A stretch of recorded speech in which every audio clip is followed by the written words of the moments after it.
Chapitre 13. Le Seigneur nous aime. Jean 21, 1, 20.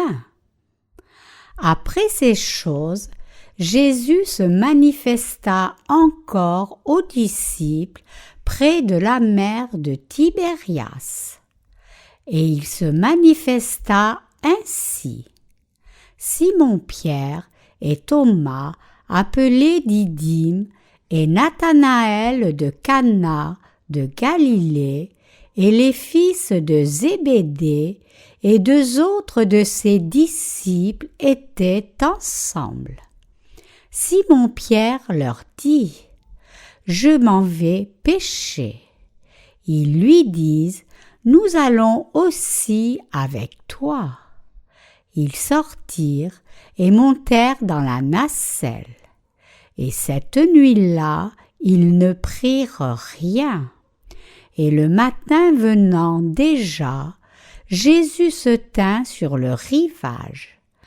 Les disciples toutefois ne savaient pas que ce fût Jésus. Jésus donc leur dit : « Enfants, avez-vous quelque chose à manger ? » Ils lui répondirent : « Non. » Et il leur dit : « Jetez le filet au côté droit de la nacelle et vous trouverez. » Ils le jetèrent donc, et ils ne pouvaient plus le tirer à cause de la multitude de poissons. Ce disciple donc que Jésus aimait dit à Pierre : « C'est le Seigneur. » Simon-Pierre donc, ayant entendu que c'était le Seigneur, ceignit sa robe de dessus, car il était nu, et se jeta dans la mer. Et les autres disciples vinrent dans la petite nacelle, car ils n'étaient pas loin de la terre, mais à environ 200 coudées, traînant le filet de poisson. Quand ils furent donc descendus à terre, ils voilà de la braise et du poisson mis dessus et du pain. Jésus leur dit : « Apportez quelques-uns des poissons que vous venez de prendre. » Simon-Pierre monta et tira le filet à terre plein de 153 gros poissons. Et, quoiqu'il y en eût tant, le filet n'avait pas été déchiré. Jésus leur dit : « Venez dîner. » Et aucun des disciples n'osait lui demander : « Qui es-tu ? » sachant que c'était le Seigneur. Jésus vient et prend le pain et le leur donne, et de même le poisson. Ce fut là la 3e fois déjà que Jésus fut manifesté aux disciples après qu'il fut ressuscité d'entre les morts. Lors donc qu'ils eurent dîné, Jésus dit à Simon-Pierre : « Simon, fils de Jonas, m'aimes-tu plus que ne font ceux-ci ? » Il lui dit : « Oui, Seigneur, tu sais que je t'aime. » Il lui dit : « Paie mes agneaux. » Il lui dit encore une seconde fois : « Simon, fils de Jonas, m'aimes-tu ? » Il lui dit : « Oui, Seigneur, tu sais que je t'aime. » Il lui dit : « Sois berger de mes brebis. » Il lui dit pour la 3e fois : « Simon, fils de Jonas, m'aimes-tu ? » Pierre fut attristé de ce qu'il lui disait pour la 3e fois : « M'aimes-tu ? » Et il lui dit : « Seigneur, tu connais toutes choses, tu sais que je t'aime. » Jésus lui dit : « Paie mes brebis. » En vérité, je te dis, Quand tu étais jeune, tu te saignais et tu allais où tu voulais. Mais quand tu seras devenu vieux, tu étendras les mains et un autre te ceindra et te conduira où tu ne veux pas. Or, il dit cela pour indiquer de quelle mort il glorifierait Dieu. Et quand il lui dit cela, il lui dit « Suis-moi ». Pierre, se retournant, voit suivre le disciple que Jésus aimait, qui aussi, durant le souper, s'était penché sur sa poitrine et avait dit « Seigneur, lequel est celui qui te livrera ?» Dieu nous a tant aimés. Dieu a créé l'univers et tout ce qu'il contient, et ensuite seulement il a créé les humains selon sa propre image. Il a créé les humains seulement après avoir d'abord créé un environnement sain et confortable pour qu'ils y vivent. Il a transmis la création entière et l'univers aux humains et a dit « Soyez féconds, multipliez-vous, remplissez la terre et l'assujettissez. Dominez sur les poissons de la mer, les oiseaux dans l'air et sur tout être vivant qui se meut sur la terre. » Genèse 1, 28. Pourquoi pensez-vous que le Dieu omniscient et omnipotent a créé toutes choses dans cet univers avant qu'il n'ait créé les humains? Il a fait cela parce qu'il savait que les gens allaient interférer dans son œuvre. Et pourquoi pensez-vous qu'il a transmis toutes choses aux gens? C'est parce qu'il nous aime tellement, nous, l'humanité. S'il en est ainsi, pourquoi pensez-vous que Dieu nous aime tant? Regardons au livre de Genèse, chapitre 1, verset 27. Et Dieu créa l'homme à son image.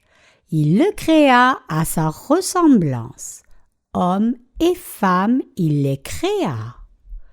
Si nous lisons ce passage attentivement, nous verrons que Dieu a créé les humains en accord avec sa propre image. Juste parce qu'il nous a fait à sa propre image, nous ne devons pas penser qu'il a fait que notre apparence extérieure soit comme lui. La Bible ne dit-elle pas « Dieu est esprit » Jean 4, 24. Dieu nous ayant créés à sa propre image signifie réellement qu'il nous a créés êtres spirituels. Un être spirituel signifie qu'il peut jouir de la gloire pour toujours avec Dieu, car un tel être est divin comme Dieu et peut vivre éternellement. Et c'est clairement le but dans lequel Dieu a créé les humains. En d'autres termes, Dieu a créé les humains comme des êtres qui peuvent vivre avec Dieu pour toujours. Aussi, c'est là que se trouve le secret important et profond du fait que Dieu ait créé les humains à sa propre image. Les gens sont les plus heureux quand ils donnent naissance à des enfants qui leur ressemblent exactement. Vous devez avoir vu des parents si heureux quand on leur dit « le bébé a exactement l'air de son père ». Si quelqu'un regardait le bébé et disait « ce bébé ressemble exactement au voisin, les parents aimeraient-ils une telle remarque? Ils n'aimeraient pas une remarque comme celle-là. Si cela arrivait, ils ne permettraient plus à cette personne d'entrer dans leur maison par colère. Ainsi, pour les parents, un enfant est leur descendant très précieux et de valeur parce que sa vie est liée à la leur. Donc, nous voyons l'amour des parents envers leurs propres enfants qui est sans fin, et même s'ils devaient donner tout ce qui leur appartient, ils n'en auraient aucun regret. Dieu aime-t-il les gens pour cette raison? Pas du tout. Nous devons savoir que c'est parce que Dieu nous a fait à son image sous tous les aspects. Dieu veut que les humains qui ont été faits à son image vivent avec lui dans le ciel pour toute l'éternité. Sachant cela, pouvez-vous imaginer combien son amour est grand? Il y a des moments où les gens sont incapables de donner des choses à leurs enfants, mais pour notre Dieu, il est capable de donner tout ce qu'il veut aux gens. Savez-vous vraiment pourquoi Dieu a fait les humains à son image? Il l'a fait pour leur donner tout ce qui est dans le ciel. C'était pour permettre aux gens de vivre éternellement comme Dieu et de jouir de toutes choses et de toute la gloire du ciel avec lui pour toujours. Ainsi, les humains ont été créés à l'image de Dieu pour recevoir toutes les bénédictions de Dieu. Mais combien ce serait insensé qu'ils ne cherchent que les choses charnelles en vivant seulement quelques dizaines d'années dans ce monde. Nous devrions toujours penser à l'origine et au but de nos vies. Tristement, il y a beaucoup de gens qui continuent à vivre sans comprendre pourquoi ils ont été créés, d'où ils viennent et où ils vont. Les gens comme ceux-là doivent rencontrer Dieu à travers l'évangile de l'eau et de l'esprit par la foi sans faute. Et ils doivent clairement savoir pourquoi ils ont été créés, pourquoi Dieu les a créés et aussi où ils iront à l'avenir. Une fois que les réponses à ces questions sont trouvées, ils seront capables de ressentir la chaleur de l'amour incomparable de Dieu. Les gens continuent d'errer sans but parce qu'ils ne connaissent pas la justice de Dieu. Une vie de foi sans la connaissance que Dieu les aime n'a pas de signification du tout. Cela s'applique aussi à ceux qui sont nés de nouveau en croyant en l'évangile de l'eau et de l'esprit. Même s'ils mènent une vie de foi, il ne peut pas y avoir de satisfaction et il manquera toujours quelque chose. Aussi, ils se trouveront à mener une vie de religion basée sur ces formalités. En bref, ils seront des chauffeurs de siège. Pour cette raison, nous devons sans faute savoir que Dieu nous aime. Nous devons savoir sans faute que Dieu nous a donné à nous qui vivons dans un monde désertique son amour grand et débordant à travers l'évangile de l'eau et de l'esprit et qu'il nous a aimés depuis le commencement et qu'il nous aime encore. C'est ce que Dieu veut aussi que nous sachions tous. Il nous a parlé de son amour tout au long de la Bible. Dieu aime les humains, sa création, qui est moins digne que des puces, à tel point que l'auteur du psaume 144 a chanté ce chant. Éternel, qu'est-ce que l'homme pour que tu le considères, ou le fils d'un homme pour que tu penses à lui? L'homme est comme un souffle. Ses jours ne sont qu'une ombre qui passe. Psaume 144, 3, 4.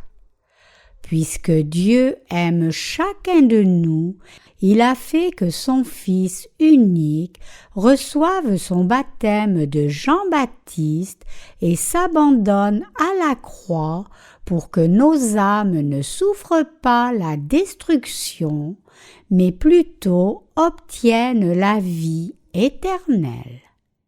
Le passage des Écritures qui dit que Dieu a tant aimé le monde signifie ce qu'il dit. Que Dieu a aimé chaque personne dans ce monde. Même s'il n'y avait personne d'autre dans ce monde en dehors de moi, Jésus serait probablement venu me sauver. Nous devons comprendre que Dieu aime également, qu'il aime juste une personne ou la population entière de ce monde. Un simple être humain ne peut pas aimer des centaines, des milliers et même des dizaines de milliers de gens de la même façon. Puisque les humains sont imparfaits, personne ne peut même se souvenir de tous. Mais avec Dieu, aimer une seule personne ou aimer la population entière de ce monde qui se compte à plus de 6 milliards est identique pour lui. Dans cet univers, il n'y a rien que Dieu ne connaisse pas, car Dieu compte le nombre des étoiles et les appelle par leur nom. Psaume 147, 4. Et les cheveux de notre tête sont comptés par Dieu. Matthieu 10, 30. Même avant que nous ne soyons nés dans ce monde, Dieu savait tout de nous. Il a envoyé son Fils unique pour que nous obtenions la vie éternelle plutôt que subir la destruction, parce qu'il savait quel genre de péché nous allions commettre en étant nés dans ce monde. Et puisqu'il savait que nous étions destinés à aller en enfer à cause de ce terrible péché. Pour cette raison, Dieu a répandu la vie éternelle sur ceux qui réalisent et croient en sa grâce. Et c'est précisément ce en quoi consiste l'amour de Dieu.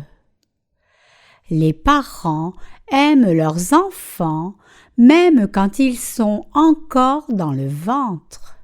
Chérie, quand nous aurons le bébé, comment l'appellerons-nous? Si c'est un fils, appelons-le un tel. Mais si c'est une fille, appelons-la une telle. Préparons des habits et des linges pour le bébé, et quand le bébé grandira, dans quelle école l'enverrons-nous?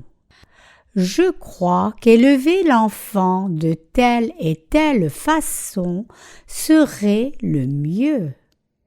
Il planifie et prépare l'avenir du bébé. Mais le bébé dans le ventre ne sait pas qui sont ses parents. Et il ne sait pas combien il l'aime. En dépit de cela, les parents aiment le bébé.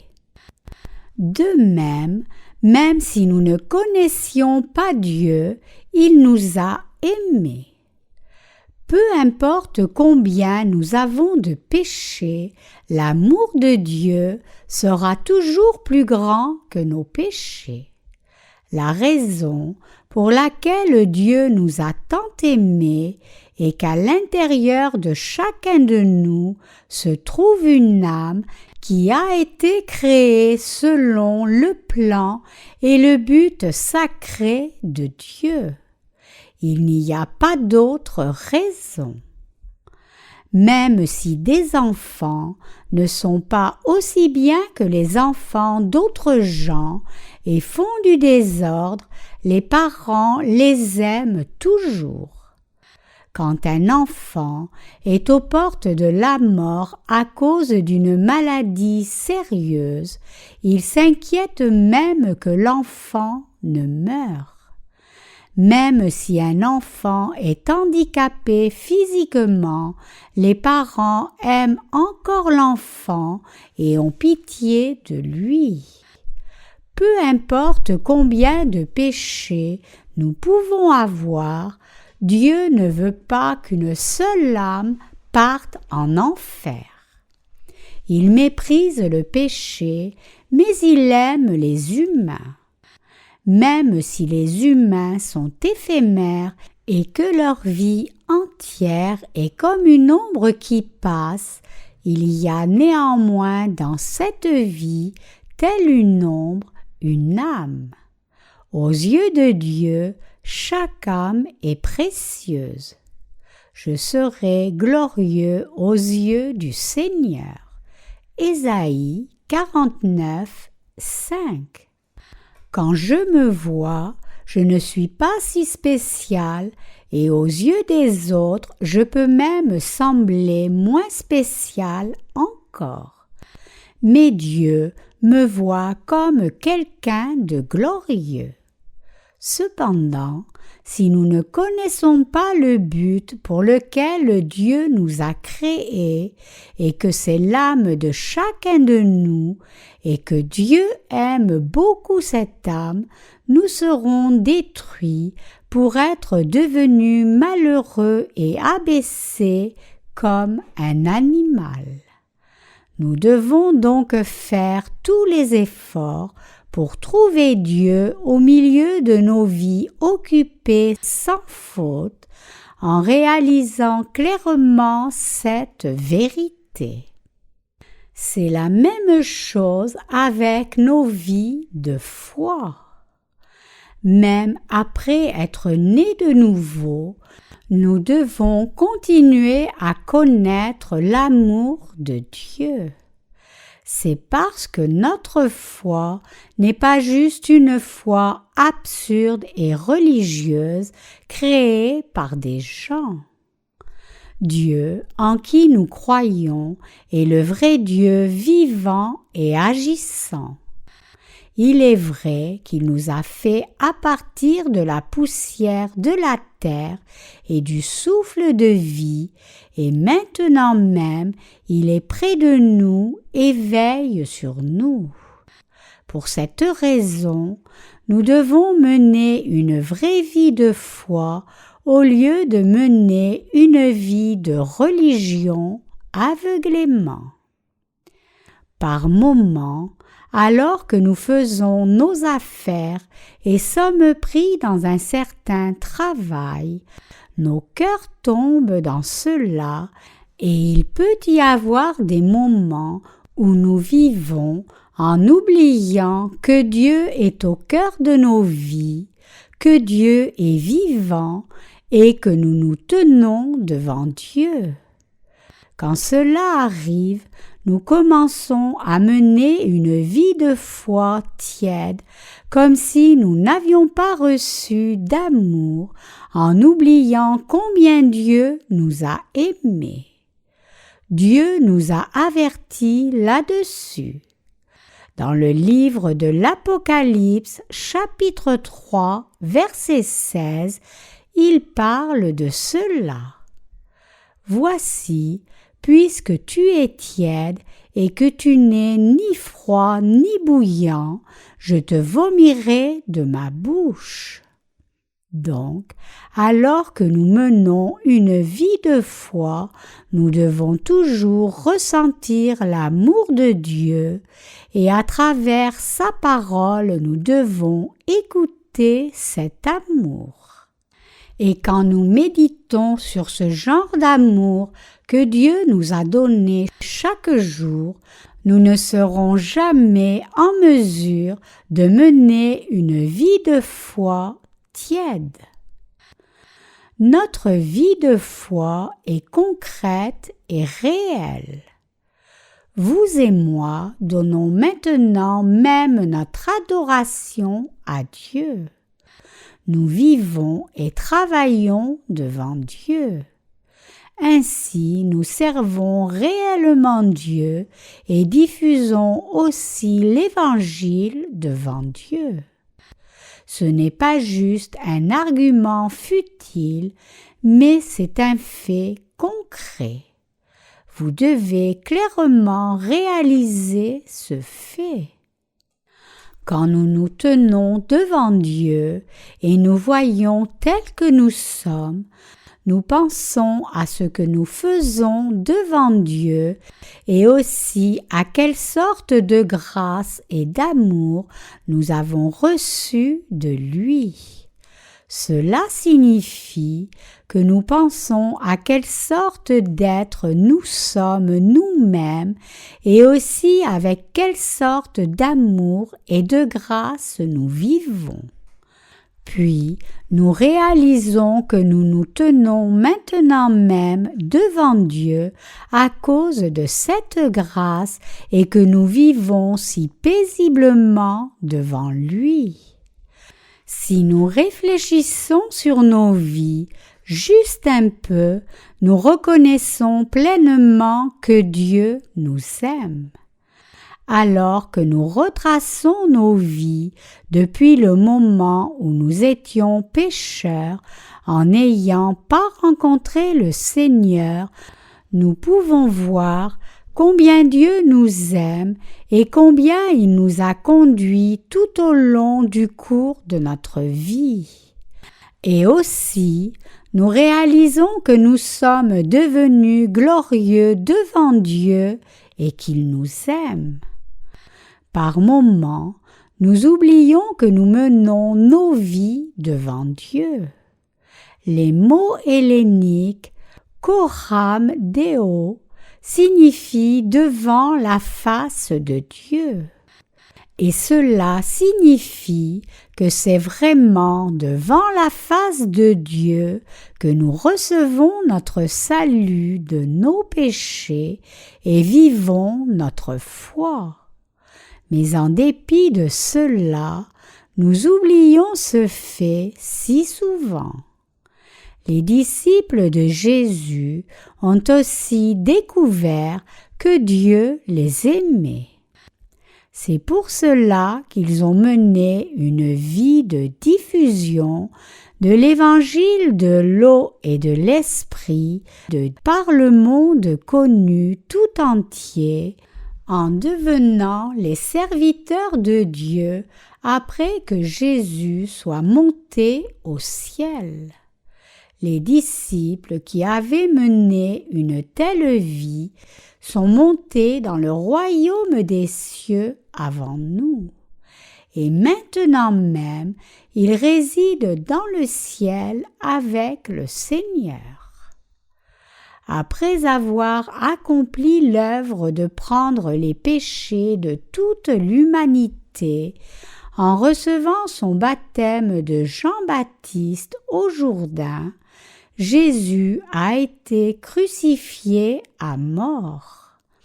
Mais avant de mourir, Jésus a dit à ses disciples qu'il serait ressuscité après 3 jours. Ayant été témoin de la mort de Jésus, tout ce qu'il devait faire maintenant, c'était attendre 3 jours par la foi.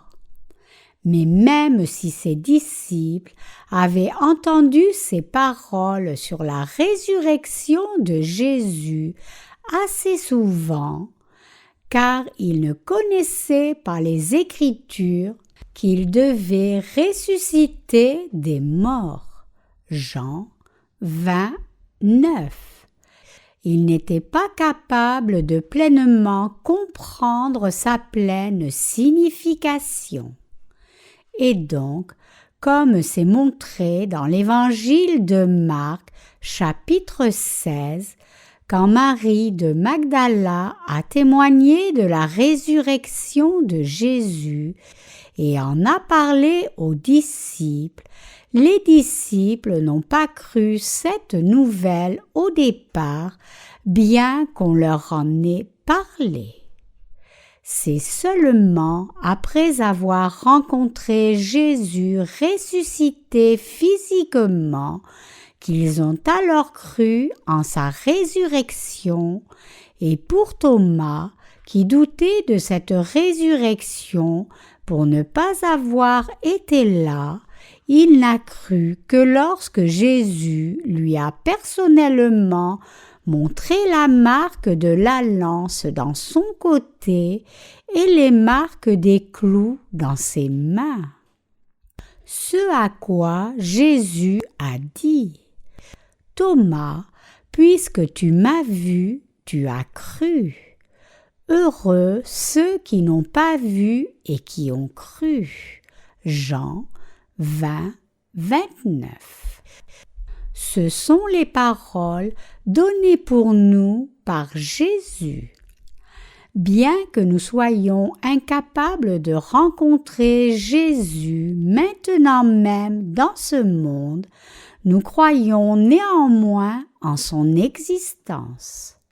Nous allons le rencontrer à travers la Bible en croyant en l'évangile de l'eau et de l'esprit, et nous vivons aussi avec l'espérance du ciel où nous allons bientôt le rencontrer face à face. C'est très facile de croire à des choses que nous pouvons sentir et toucher. Mais c'est difficile de croire des choses que nous ne pouvons pas voir.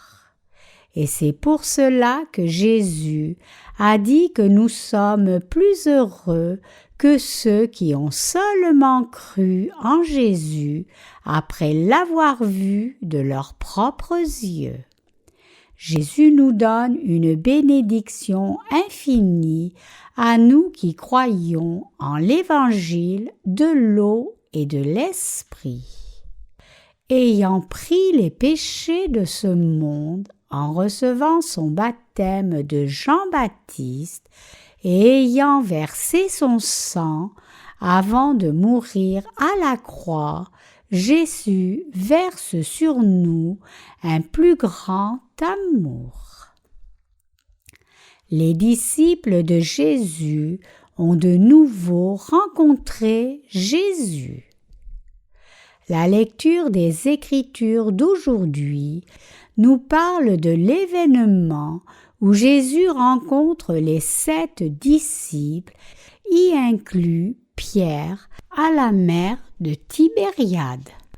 La Bible dit que nos corps seront changés en des corps spirituels qui sont différents de celui que nous avons quand nous allons rencontrer Jésus-Christ qui reviendra. À travers l'apparence de Jésus ressuscité, montré à ses disciples, nous pouvons imaginer ce dont nos corps spirituels auront l'air. comme nous pouvons le voir avec Thomas qui a vu et touché Jésus, ce corps ressuscité aura de la chair et des os, et il sera vu et tangible. Aussi, quand Jésus a rencontré les disciples à la mer de Tibériade, il a mangé avec eux et sur son corps se trouvaient les marques de la crucifixion que l'on pouvait voir. Donc, nous pourrons voir un corps ressuscité qui n'est pas différent de notre corps charnel actuel. Cependant, bien que les disciples n'aient pas reconnu Jésus et que Jésus ait aussi traversé les murs et transcendé l'espace, nous pouvons voir à travers cela que le corps ressuscité sera spirituel, différent de celui dans lequel nous nous trouvons maintenant même. Ainsi, un corps et une âme sont ressuscités comme une existence qui peut vivre éternellement. Pour ceux qui sont vraiment nés de nouveau, en ayant reçu la rémission des péchés, en croyant en l'évangile de l'eau et de l'esprit, cette résurrection est quelque chose qui est attendu avec anticipation. C'est parce que vivre éternellement avec Jésus dans le ciel est quelque chose de joyeux et de motivant et ne peut pas se comparer à quoi que ce soit d'autre dans ce monde.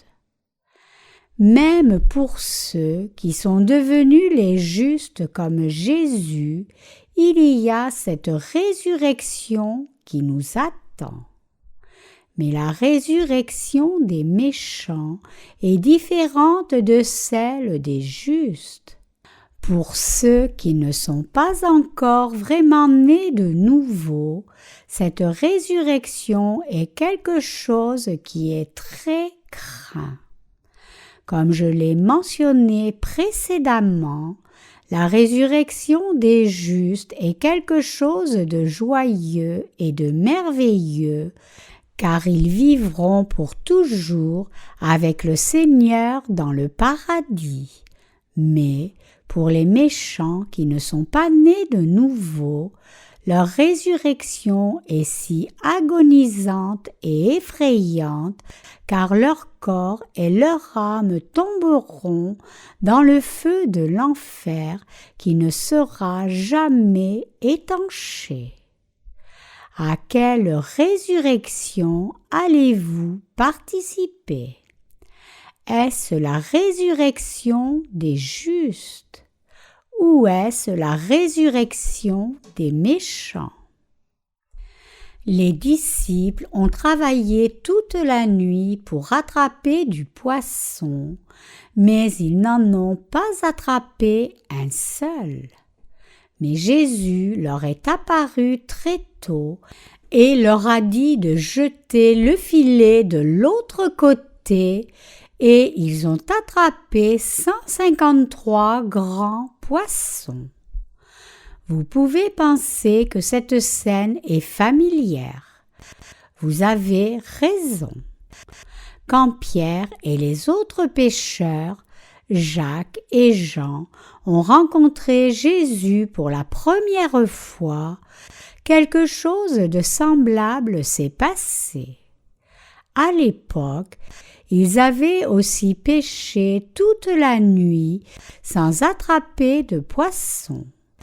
Mais avec une seule parole de Jésus, ils ont pu attraper de nombreux poissons. Tout comme Pierre a dit, « Maître, nous avons pêché toute la nuit sans rien attraper. Néanmoins, sur ta parole, je jetterai le filet. » Luc 5, 5. Quand Jésus leur a dit de jeter le filet de l'autre côté de la barque, le salut est quelque chose que les humains ne peuvent pas atteindre en dépit de la pêche durant toute la nuit, mais il peut être facilement obtenu sur une seule parole d'évangile de l'eau et de l'esprit du Seigneur. C'est pour cela que nous devons mener nos vies en nous appuyant sur la parole de l'Évangile de l'eau et de l'Esprit, plutôt que sur nos propres efforts ou sur nos propres pensées. Ce n'est qu'en faisant cela que nous, qui sommes nés de nouveau, pourrons attraper beaucoup de poissons. Jésus est apparu pour la 3e fois et a questionné Pierre. L'Évangile de Jean, chapitre 21, nous montre la résurrection de Jésus et montre aussi la conversation de Jésus avec Pierre, qui n'est montrée dans aucun autre évangile. Donc, nous pouvons dire que c'est un chapitre important. Le contenu de la conversation est composé de la question de Jésus à Pierre, qui l'avait renié 3 fois, puis d'une nouvelle mission donnée et de l'ordre de suivre le Seigneur. Pierre était passionné plus que personne. Il était toujours au front dans l'œuvre de Dieu et il avait dit avec force qu'il n'abandonnerait jamais Jésus. Mais nous voyons Pierre qui était trop confiant et était en fait plus soucieux de son propre bien-être. Et comme prophétisé par Jésus, il s'en est voulu après avoir réalisé qu'il avait renié Jésus 3 fois. Une 2e fois, le coq chanta. Alors Pierre se rappela la parole que Jésus lui avait dite avant que le coq ne chante 2 fois. Tu m'auras renié 3 fois. Et quand il y pensa, il pleura. Marc 14, 72. Il avait renié le Seigneur 3 fois, lui qui professait auparavant qu'il ne le trahirait jamais. Ses propres remords et l'agonie devaient être insupportables. Jésus est apparu à Pierre. Si Jésus avait été seulement une personne ordinaire, il se serait fâché soudainement en disant « Ne m'as-tu pas trahi ?» et il l'aurait au moins saisi par le col. Mais Jésus ne fit pas cela. Plutôt, il a dit « Simon, fils de Jonas, m'aimes-tu plus que ceux-ci ne m'aiment ?» Il confirma qu'il y avait un grand amour pour le Seigneur dans le cœur de Pierre. Pierre répondit « Oui, Seigneur, tu sais que je t'aime. » Cette déclaration revient à dire « Comment puis-je me tenir devant toi et dire que je ne t'aime pas, Seigneur, puisque tu m'as aimé ?» À cette réponse, le Seigneur répliqua « Paie mes brebis » et il lui confia ses brebis. Et il demanda une fois encore « Simon, fils de Jonas, m'aimes-tu » Pierre répondit alors la même chose que la première fois. Puis Jésus lui confia ses brebis en disant « Paie mes brebis ». Puis il demanda de nouveau, « Simon, fils de Jonas, m'aimes-tu » Il est écrit dans la Bible que Pierre fut irrité parce que Jésus lui a demandé de nouveau, alors qu'il pensait que Jésus ne lui demanderait plus cela. Le cœur de Pierre doit avoir été très mal à l'aise, tout comme un homme qui a fait le mal et se sent désolé, mais ne sait pas quoi faire quand l'autre personne le traite bien, au lieu de montrer de la colère. Peut-être qu'il aurait pu vouloir ici que Jésus soit en colère et le frappe plus tôt. Et donc, Pierre répond avec ce sentiment intense. « Seigneur, tu sais toutes choses, tu sais que je t'aime. » Alors Jésus lui confia l'œuvre en disant « Paie mes brebis » et développe une relation intime avec elles spirituellement. Pierre n'avait pas d'autre choix que de répondre de la même façon à chacune des 3 questions posées par Jésus.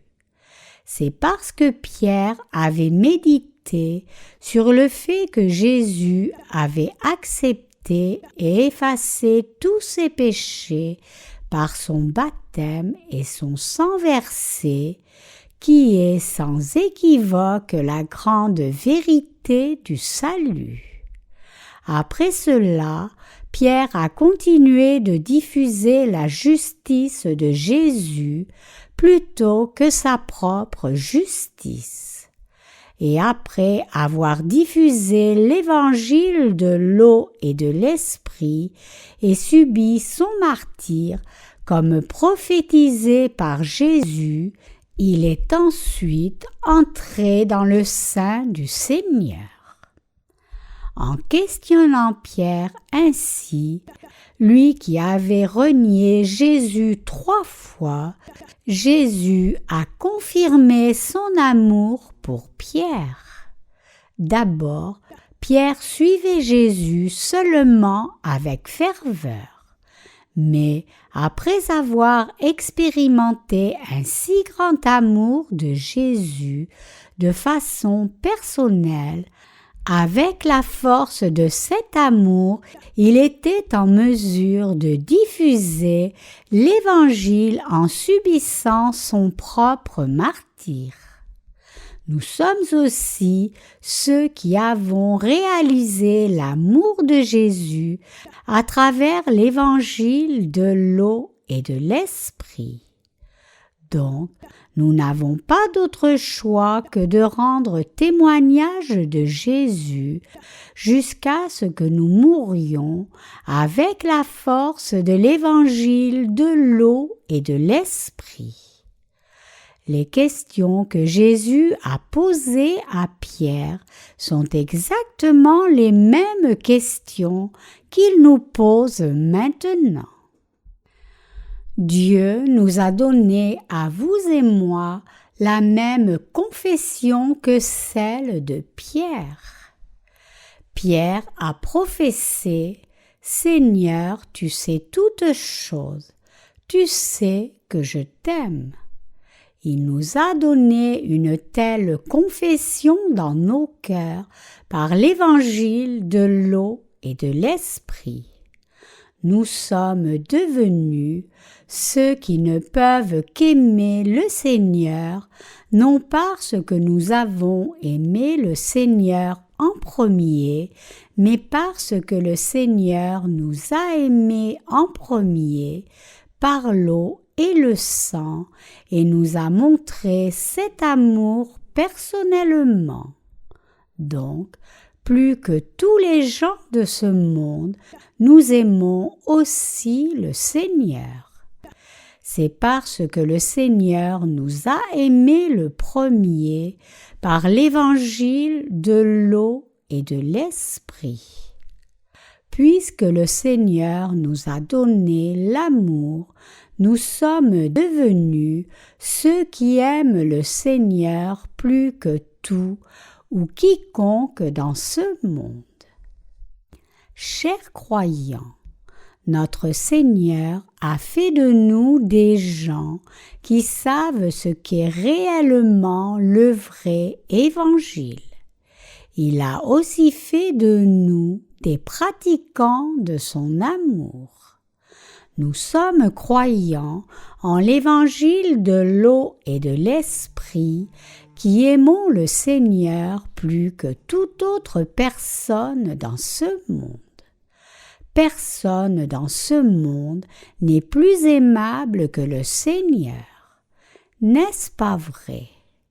Oui, même s'il y a des gens innombrables dans ce monde, personne n'est plus aimable que le Seigneur. N'est-ce pas vrai? Oui, même s'il y a d'innombrables gens dans ce monde, personne n'est plus aimable que Jésus. C'est ainsi parce que nous avons été revêtus de l'amour de Dieu par l'Évangile de l'eau et de l'Esprit. Il y a des temps où nous aimons le monde et ceux qui sont près de nous, mais nous revenons dans la foi qui croit en l'Évangile de l'eau et de l'Esprit à chaque fois à cause de cet amour que Jésus a d'abord répandu sur nous. Tout comme Pierre a confessé « Oui, Seigneur, tu sais que je t'aime ». Quand Jésus lui a demandé « M'aimes-tu plus que ceci ?» Nous faisons aussi une telle confession à Dieu. Et nous remercions Jésus de nous avoir aimés après avoir reçu le baptême de Jean-Baptiste pour nous et être mort à la croix. Son amour envers nous continue maintenant même dans l'Évangile de l'eau et de l'Esprit. C'est un salut et une sorte d'amour qui ne cessera jamais. Les humains sont égoïstes. Les gens aiment seulement s'ils sont aimés eux-mêmes. Les gens n'aiment pas juste parce que quelqu'un leur a dit d'aimer. Les gens aiment parce qu'ils aiment cela dans leur cœur. Mais nous aimons vraiment Dieu. Nous ne l'aimons pas à contre-cœur. Et nous ne l'aimons pas juste parce qu'on nous a dit de le faire. Nous aimons Dieu aussi simplement parce qu'il nous a aimés le premier par l'Évangile de l'eau et de l'Esprit. Si Dieu ne nous avait pas aimés par l'Évangile de l'eau et de l'Esprit, nous n'aurions pas aimé Dieu à notre tour. Même si nous voulions l'aimer, nous n'aurions pas pu l'aimer à cause des péchés qui sont encore intacts dans nos cœurs. Est-ce vrai ou pas? C'est très certainement vrai. Jésus avait donné le salut à Pierre ainsi qu'aux disciples à travers l'Évangile de l'eau et de l'Esprit. En recevant son baptême de Jean-Baptiste et portant la croix sur son dos, Jésus a volontairement payé le prix de la mort qui est le plein prix des péchés, qui incluait tous les péchés de Pierre qui avait renié Jésus en disant qu'il ne l'avait jamais connu. Donc les disciples de Jésus étaient aussi en mesure de l'aimer. La confession de Pierre où il a dit « Tu sais que je t'aime plus que ces gens » doit aussi devenir votre confession ainsi que la mienne. Nous devons comprendre cela et aimer le Seigneur. Et nous devons aussi mener nos vies en demeurant dans la requête et l'ordre donné par le Seigneur. Quand Dieu nous a créés, nous l'humanité au commencement, il nous a aussi créés avec amour. Il nous a créés pour qu'il puisse nous aimer pour toute l'éternité et à travers Jésus-Christ, il a témoigné de ce vaste amour personnellement.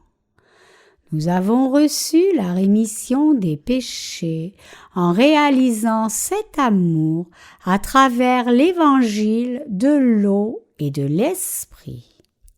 En d'autres termes, nous avons reçu la rémission de nos péchés en croyant en l'évangile de l'eau et de l'esprit. Comment pouvons-nous, nous qui sommes ainsi, ne pas aimer Jésus? Si le Seigneur ne nous avait pas sauvés par l'évangile de l'eau et de l'esprit, et s'il n'avait pas expié tous nos péchés, comment alors aurions-nous pu aimer le Seigneur? Nous n'aurions pas pu aimer le Seigneur. Puisque Dieu nous a aimés le premier, nous pouvons maintenant aimer le Seigneur plus que tous les gens de ce monde. La raison pour laquelle nous aimons le Seigneur le plus est que le Seigneur nous a aimés le premier. Nous ne pouvons qu'aimer le Seigneur parce que le Seigneur nous a donné le salut par l'évangile de l'eau et de l'esprit. Puisque le Seigneur a remis tous nos péchés par l'évangile de l'eau et de l'esprit une fois pour toutes, nous ne pouvons pas nous retenir d'aimer un tel Seigneur. Donc, nous pouvons aussi confesser « Seigneur, tu sais que je t'aime ». Nos cœurs sont remplis de cet amour du salut que Dieu a déversé sur nous. Et avec cet amour, nous aimons le Seigneur en professant « Seigneur, je t'aime plus que tous ces gens ». Nous sommes vraiment capables d'aimer le Seigneur parce qu'il nous a donné son amour infini. Nous avons reçu l'amour du Seigneur. Nous avons été capables de recevoir l'amour comme cela parce que Dieu nous a donné cet amour de miséricorde en premier. Maintenant même, nous vivons nos vies avec la force de l'amour où il nous a donné la rémission des péchés. Si le Seigneur ne nous aimait pas, nous ne pourrions pas continuer à vivre. Dieu dit que l'homme ne vivra pas de pain seulement, mais de toute parole qui sort de la bouche de Dieu. La parole de Dieu est la parole donnée par nul autre que Dieu. Dieu dit « Je vous ai donné la vie éternelle et j'ai déversé mon amour dans vos cœurs. » Puisque Dieu a déversé son amour dans nos cœurs, nous avons pu recevoir cet amour et nous devons vivre notre foi en gardant la foi à travers l'évangile de l'eau et de l'esprit. Nous portons l'amour de Dieu. Si nous ne connaissons pas l'amour de Dieu qui est venu à nous par l'évangile de l'eau et de l'esprit, nous n'aurons pas la force de continuer à vivre. Dieu nous a sauvés de tous nos péchés par l'évangile de l'eau et de l'esprit, et non seulement cela, mais il nous a donné toute la grâce spirituelle parce qu'il nous a aimés. Et quand nous réalisons et croyons cela, nous commençons à sentir dans nos cœurs l'amour de Dieu en action. Aussi, lorsque nous chérissons la grâce de Dieu qui est venue dans nos cœurs, nous pouvons continuer à vivre dans ce monde par la force de cet amour. Ainsi, vous et moi devons continuer à vivre par la force de l'amour donné par Dieu. Nous ne continuons pas à vivre par une autre sorte de force. Quand nous allons dans les champs, nous voyons nombreuses fleurs pousser là sans que personne ne s'en occupe. C'est possible parce que Dieu produit la pluie selon sa saison et les fait grandir avec un soleil et une température appropriée. Dieu fait même pousser ces petites fleurs dans sa propre main comme cela. Si c'est cela, qu'en est-il alors de nous, êtres humains? Dieu nous donne tout en abondance, n'économisant rien par son grand amour pour nous. Puisque nous résidons dans un tel amour de Dieu, nous recevons la bonne pluie de grâce donnée par Dieu. Grandissons en tant que possesseurs de la santé et la foi forte, puis portons beaucoup de fruits de la foi. Dieu nous a donné son vrai amour pour que nous puissions continuer à vivre par cette foi maintenant même. Et ainsi, nous pouvons confesser exactement le même genre de foi que celle de Pierre. Nous pouvons dire « Il y a quelqu'un que j'aime plus que tous ces gens, c'est le Seigneur. Puisque tu m'as donné l'amour à travers l'eau et l'esprit, je ne peux que t'aimer. » Le Seigneur connaît toutes choses sur nous en détail. Même avant que Pierre ne reconnaisse son amour pour le Seigneur savait déjà que Pierre l'aimait.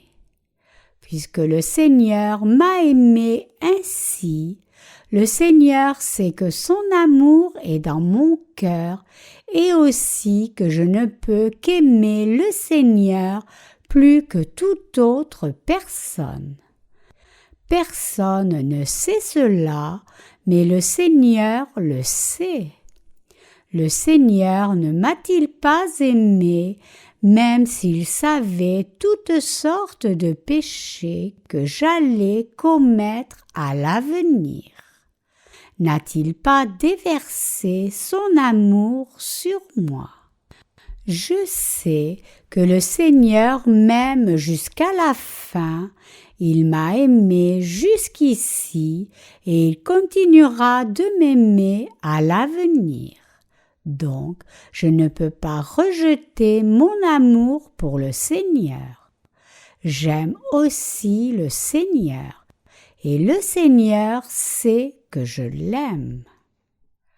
Jésus connaissait le cœur de Pierre comme cela aussi.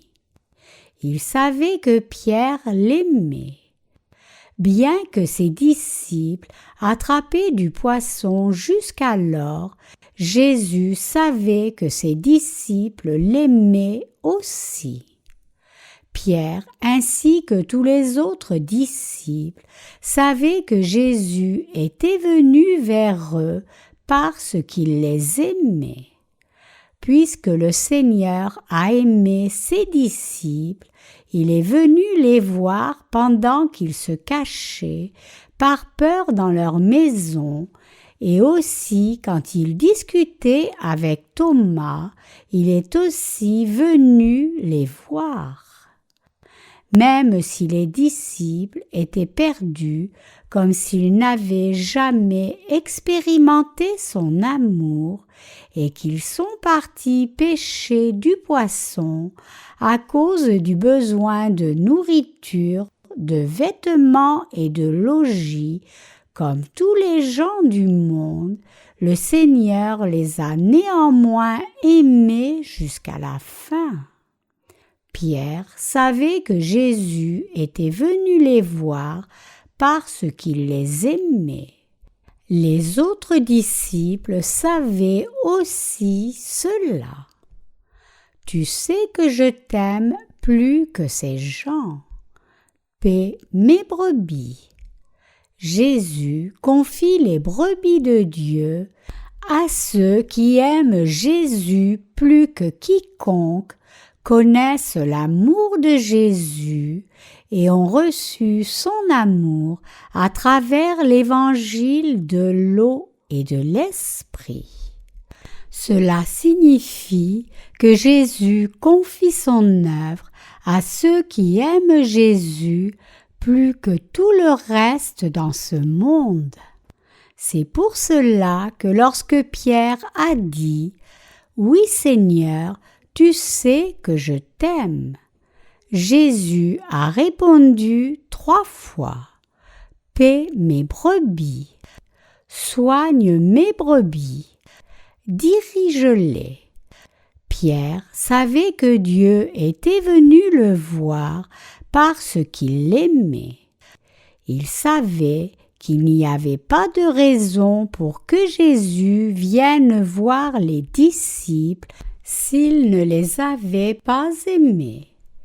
Il savait que puisque le Seigneur Dieu les aimait, il était venu les voir de nouveau et que Dieu allait les aimer jusqu'à la fin. Pour cette raison, Pierre a cru en lui. Dieu aime tous ceux qui ont reçu la rémission des péchés. Dieu donne son amour à chaque être humain. Dieu continue de donner son amour sans cesse. Puisque Dieu nous aime, il nous a donné la vie éternelle et l'amour qui nous permet de ne pas souffrir la destruction pour toute l'éternité. Comme il est écrit dans le psaume, « Qu'est-ce que l'homme pour que tu le considères, et le fils d'homme pour que tu viennes à lui » Psaume 8, 4. Dieu répand sur nous un si grand amour que nous ne pouvons que lui être reconnaissants. Jésus nous a aussi donné l'amour de Dieu. Et maintenant même, il continue de déverser son amour sur nous. Il ne nous abandonnera jamais. Peu importe combien nous pouvons être faibles ou manquants, il ne nous abandonnera jamais. Au moment où notre Seigneur a reçu son baptême de Jean-Baptiste, il a effacé toutes nos transgressions. Et après avoir pris sur lui tous nos péchés et transgressions, notre Seigneur nous a sauvés complètement de nos péchés en étant crucifiés. Il y a des situations où quelqu'un meurt par accident en essayant de sauver quelqu'un d'autre, mais c'est peu commun de trouver quelqu'un qui veut mourir pour la cause de quelqu'un d'autre. À ce niveau, mourir pour quelqu'un d'autre n'est jamais une chose facile à faire. Pourtant, notre Jésus nous a donné un si grand amour à travers l'évangile de l'eau et de l'esprit. Au lieu d'avoir du ressentiment pour nous, Jésus a porté sur son dos tous les péchés du monde en recevant son baptême de Jean-Baptiste et a assumé la tâche de la douleur extrême de sa peau et sa chair déchirée par les coups de fouet recouverts de pointes aiguisées qui ont frappé sa peau et déchiré sa chair. Nul autre amour dans ce monde ne peut se comparer à cet amour de Jésus. Dieu nous a donné le vrai amour du salut. Nous avons reçu le vrai et authentique amour de Dieu en croyant en l'évangile de l'eau et de l'esprit. Dieu nous aime. Et puisque nous avons reçu son amour inconditionnel, nous pouvons aimer Dieu. C'est clairement la relation entre Dieu et nous. C'est précisément ce en quoi consiste une vraie relation d'amour. Notre foi repose sur cette relation. Aussi, c'est un amour parfait. Donc, nous ne pouvons ni perdre ni abandonner l'amour de Dieu. Même si nous pouvons être vaincus par nous-mêmes par moments, nous sommes devenus ceux qui peuvent confesser, en dépit de toutes choses, nous aimons le Seigneur plus que quiconque dans ce monde. Cela est devenu possible parce que le Seigneur nous a donné son amour du salut à travers l'évangile de l'eau et de l'esprit d'abord. Nous faisons l'œuvre du Seigneur parce que le Seigneur nous a confié son œuvre. C'est parce que nourrir les brebis du Seigneur tout en le suivant est aussi l'amour donné par le Seigneur. Chers croyants, nous devons réaliser combien l'amour que Dieu nous a donné est grand. Depuis le temps où Dieu a créé l'humanité pour la première fois, il a formé l'homme de la poussière de la terre avec sincérité pour qu'il puisse éternellement vivre avec nous. Cela signifie qu'il nous a créés comme objets sur lesquels il pourrait répandre son amour. Depuis le temps où Dieu a formé l'homme de la poussière de la terre, et a soufflé dans ses narines le souffle de vie, il avait dans son cœur le plan de nous donner son amour. Dieu est descendu sur cette terre sous la forme d'un être humain pour nous sauver, nous qui n'avions pas d'autre choix que commettre le péché à cause de nos faiblesses et d'aller en enfer à cause de nos péchés. Il savait très bien que nous ne pourrions jamais effacer ces péchés par nous-mêmes. Celui même qui est venu par l'évangile de l'eau et de l'esprit était Jésus-Christ. Comme notre Sauveur, Jésus est venu et a pris tous les péchés de l'humanité en recevant son baptême de Jean-Baptiste, a payé le plein prix de tous ses péchés à la croix et nous a purifiés des péchés du monde. Ainsi, Dieu a purifié tous nos péchés avec son grand amour et de plus, il nous a donné la vie éternelle. Il a fait de nous l'objet de son amour. Nous qui croyons en l'évangile de l'eau et de l'esprit sommes les appelés de Christ. Romains 1, 6. Ceux qui sont revêtus de l'amour de Dieu deviennent un avec Christ, ayant reçu la grâce de Dieu.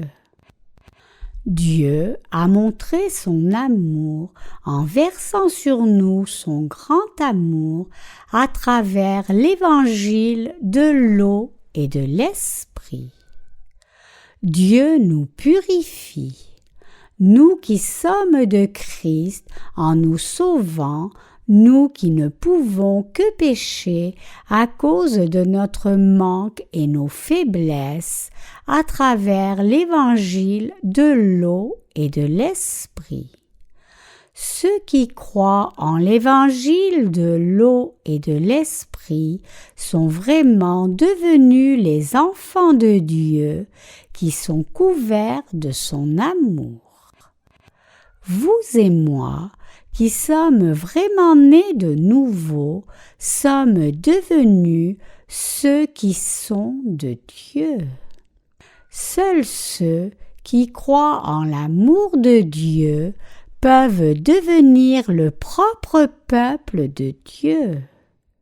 Chers croyants, à travers l'amour de Dieu, nous sommes devenus un avec Christ. Puisque Dieu nous a donné un si grand amour, nous sommes maintenant capables de mener une vie de foi en croyant dans nos cœurs en cet amour. Nous rendons grâce au Dieu de la vérité. Plus que toute autre chose, nous devons être reconnaissants que Dieu nous aime. Tout comme Dieu est venu vers ses disciples parce qu'il les aimait, il intervient dans nos vies parce qu'il nous aime maintenant même. Bien que nous soyons vraiment faibles et manquants, le Seigneur vient encore à nous et nous demande « M'aimes-tu plus que ces gens ?» Il nous dit à répétition qu'il nous aime à travers l'évangile de l'eau et de l'esprit. Donc, nous rendons vraiment grâce à notre Seigneur. Chers croyants, répondons tous ensemble à la question de Jésus. Jésus vous demande maintenant même: m'aimes-tu plus que tous ces gens? Tu sais que je t'aime, Seigneur. Ne m'as-tu pas donné l'amour? Alors, je ne peux que t'aimer, Seigneur. Paie mes brebis. Faisons tous à nouveau la confession à la question: m'aimes-tu plus que tous ces gens? Seigneur, tu sais que je t'aime. Ayant renié Jésus, Pierre s'est à nouveau tourné vers Jésus et plus tard il est devenu le plus grand dirigeant parmi les disciples. Il a alors témoigné aux gens le salut de Dieu, la grâce et l'amour par l'évangile de l'eau et de l'esprit. 1 Pierre 3, 21. Tout comme Pierre est allé devant Dieu après avoir vécu comme un serviteur de Dieu précieux, vous et moi devons aussi aller devant Dieu. nous devons avec confiance confesser notre foi en disant « Oui, Seigneur, tu sais que je t'aime plus que tous ces gens. » Et nous devons diffuser l'amour du Seigneur en long et en large. Puisque nous avons l'évangile de l'eau et de l'esprit dans nos cœurs, nous avons le cœur qui aime le Seigneur et Sauveur plus que quiconque. Je rends grâce au Seigneur qui nous a donné un tel cœur. Nous rendons grâce à Dieu. Je suis aussi reconnaissant et joyeux pour le grand amour qu'il nous a donné. Vraiment, nous ne réalisons même pas combien nous sommes manquants et quelle vie de manque nous menons. Nous sommes si manquants que nous ne pouvons que tomber et être brisés si souvent.